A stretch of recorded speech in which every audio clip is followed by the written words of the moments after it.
بسم اللہ الرحمن الرحیم۔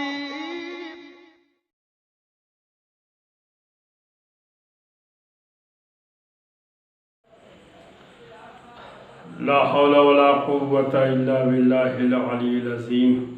اعوذ باللہ من الشیطان الرجیم۔ بسم اللہ الرحمن الرحیم۔ قال یا امام علی علیہ السلام التقى رئیس الاخلاق۔ ناظرین کرام، سامعین کرام، السلام علیکم ورحمۃ اللہ وبرکاتہ۔ عظم اللہ اجورنا واجورکم۔ سب سے پہلے اپنے آخری والی و وارث امام زمانہ کی خدمت اقدس میں امام محمد تقی علیہ السلام کی شہادت کے موقع پہ ہم تعزیت پیش کرتے ہیں، اور تمام سامعین کرام، ناظرین کرام کی خدمت اقدس میں ہم تعزیت پیش کرتے ہیں۔ ہمارے اور آپ کے نوے امام کا اسم مبارک محمد اور لقب تقی اور جواد، کنیت ابو جعفر، والد ماجد امام علی رضا علیہ السلام، والدہ ماجدہ جناب سبیکہ۔ آپ کی ولادت باسعادت 10 رجب المرجب 195 ہجری کو بروز جمعہ بمقام مدینہ منورہ، اور آپ کی شہادت 29 ذوالقعدہ 220 ہجری کو ہوئی، اور آپ کی عمر مبارک 25 برس، اور آپ کی قبر مطہر کاظمین بغداد جو عراق کے اندر ہے وہاں پہ موجود ہے۔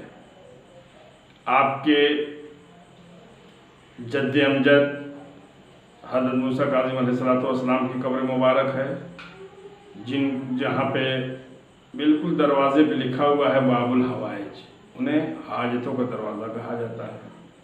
اور ہمارے نویں امام کی زری کے اوپر لکھا ہوا ہے باب المراد، آپ کو باب المراد کہا جاتا ہے۔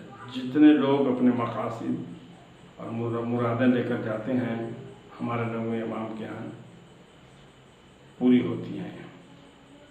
اور اگر کوئی بھی انسان کسی بھی اعتبار سے، کسی بھی جہت سے، چونکہ آپ کا جواد نام ہے جس کے معنی سخی کے ہیں، اگر روزگار کے اعتبار سے، روزی کے اعتبار سے پریشان حال ہے، تو ہمارے نویں امام کی خدمت اقدس میں 100 دفعہ صلوات پڑھ کر کے ہدیہ کیا جائے تو یہ تمام مشکلات۔ پہلے میں یہ بتا دوں، اس کے گزشتہ تقریر میں نہیں بتا سکا کسی وجہ سے، وقت کی قلت کی وجہ سے، کہ یہ جو ذوالقعدہ کا مہینہ ہے ہمارے سماج اور معاشرے میں اس کو خالی کا مہینہ کہا جاتا ہے، جبکہ ایران کے اندر اس پہلے ہی عشرے کو دہ کرامت کہا جاتا ہے۔ کرامت بزرگی کا یہ 10 روز عشرے اولے کو، اس لیے کہ اس میں کئی مناسبتیں ہیں، یہ خالی کا مہینہ نہیں کہا جا سکتا۔ پہلی ذوالقعدہ کو جناب معصوم خون کی ولادت ہے، 11 ذوالقعدہ کو ہمارے اور آپ کے 8ویں امام امام ضامن امام سامن علیہ السلام کی ولادت باسعادت ہے، اور 23 ذوالقعدہ کو ہمارے 8ویں امام کی شہادت ہے۔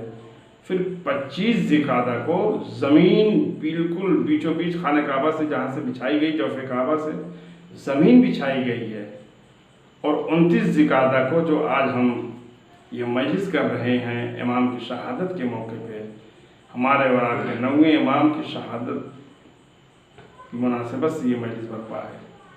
اس میں کئی مناسبتیں ہیں۔ امام علی رضا علیہ السلام کی شہادت کے وقت امام محمد تقی علیہ السلام کی عمر مبارک چند سال کی تھی، 7 یا 8 برس کی تھی، لیکن اس کے باوجود آپ بہت بڑے عالم تھے۔ اس سن میں بڑے بڑے علماء نے آپ کا امتحان لیا، اور سب کو یہ مان لینا پڑا کہ آپ کا کوئی مقابلہ نہیں کر سکتا، چونکہ یہ عالم علم لدنی ہے۔ مامون رشید نے جو اس وقت بادشاہ تھا، آپ کے علم و کمال کو دیکھ کر اپنی بیٹی کی شادی آپ کے ساتھ کر دی، اور آپ بادشاہ کے داماد تھے۔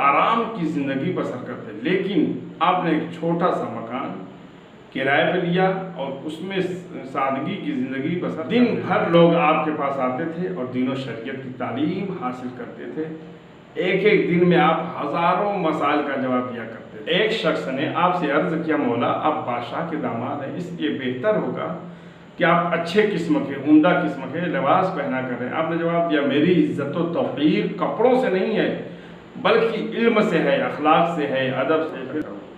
واقعہ یہ ہے کہ دنیا میں انسان کی عزت اچھے کپڑوں یا اچھے مکان سے نہیں ہوتی، اصلی عزت علم اور اخلاق سے ملتی ہے۔ یہ ساری دنیا ان کی عزت کرتی تھی، کیوں؟ اس لیے کہ ان کے پاس علم تھا، ان کے پاس اخلاق تھا، ان کے پاس کردار تھا اور دین و شریعت کے وہ محافظ تھے۔ آپ کے علم کا وہ دبدبہ بچپن ہی سے سب پر قائم ہو گیا تھا۔ ایک مرتبہ آپ بغداد کے ایک راستے پر کھڑے تھے اور آپ کے علاوہ کچھ اور بچے بھی کھیل رہے تھے۔ اس راستے سے مامون بادشاہ عباسی کی سواری گزری۔ بادشاہ کی سواری دیکھ کر تمام کے تمام بچے بھاگ گئے، مگر آپ اپنی جگہ نہایت اطمینان اور پرسکون کے ساتھ کھڑے رہے۔ مامون کو امام کا یہ اطمینان اور سکون دیکھ کر بہت تعجب ہوا۔ اس نے آپ سے بچوں کے ساتھ نہ بھاگنے اور کھڑے رہنے کی وجہ پوچھی۔ آپ نے فرمایا راستہ تو کشادہ تھا، کوئی تنگی تھی نہیں، اس لیے ہٹنے کی ضرورت نہیں تھی، اور میں نے کوئی جرم بھی نہیں کیا تھا جس کی وجہ سے میں تم سے خوفزدہ ہو کر کے بھاگ جاتا، اور تو بے سبب مجھے ستائے گا، یہ بدگمانی میں نے تیری طرف سے نہیں کی، پھر میں کیوں چلا جاتا اور کھڑا نہ رہتا۔ مامون کو آپ کی گفتگو سن کر بے حد تعجب ہوا۔ اس نے آپ کا نام پوچھا تو آپ نے فرمایا میں امام علی رضا علیہ السلام کا بیٹا محمد۔ جب مامون اسی راستے سے پھر واپس ہوا تو امام بھی راستے پہ پہلے کی طرح کھڑے رہے اور تمام بچے پھر بھاگ گئے۔ اس کے بعد مامون نے مٹھی باندھ کر کے آپ سے مخاطب کیا، پوچھا اور کہ میری اس مٹھی میں کیا ہے، تو بتاؤ میرے ہاتھ میں کیا ہے۔ فرمایا مولا نے کہ خدا دریاؤں میں مچھلیاں پیدا کرتا ہے، بادشاہوں کے پاس ان کا شکار کرتے ہیں، اور بادشاہ مچھلی کو اپنی مٹھی میں دبا کر کے ہم خاندان رسالت کا امتحان لیتا ہے۔ جیسے ہی مامون نے سنا کہا کہ بے شک آپ امام علی رضا علیہ السلام کے بیٹے ہیں۔ میں کہوں گا مولا آخر کیا وجہ تھی کہ آپ نے اتنا طولانی جواب دیا؟ مولا فرمائیں گے تجھے نہیں معلوم؟ اگر میں نے اتنا کہہ دیا ہوتا کہ مچھلی ہے تو میرے علم کا اندازہ دنیا والوں کو نہیں ہوتا، لیکن اس سطح علم کا اندازہ نہ ہوتا۔ میں یہ بتانا چاہتا تھا کہ ہم آل محمد بچپن ہی سے زمین و آسمان کا علم رکھتے ہیں، اور یہ بھی بتا دینا چاہتا تھا کہ بات کا معلوم ہونا اور ہے، بات کی اصل کا معلوم ہونا اور ہے۔ اب جسے شوق ہو وہ ہم سے آ کر کے اپنی اصل کے بارے میں بھی سوال کر کے دیکھ لیں۔ جب ہم حیوانات کی اصل بتاتے ہیں تو انسانوں کی اصل کو ہم سے بہتر کون سمجھے گا؟ تو پتہ چلا کہ انسانیت کی زینت ہے اسلام، اور اسلام کی زینت ہے ایمان، اور ایمان کی زینت ہے تقوی، اور تقوی کی زینت ہے عصمت، اور عصمت کی زینت ہے کردار معصوم، اور عصمت بے رونق ہے اگر معصوم کا کردار نہ ہو، تقوی بے رونق ہے اگر امام محمد تقی نہ موجود۔ امام محمد تقی علیہ السلام کا بچپنا ہے، امام رضا علیہ السلام تشریف فرما ہے۔ لوگ آ کے کہتے ہیں، آ کر سوال کرتے ہیں کہ آپ کے بعد امام کون ہوگا؟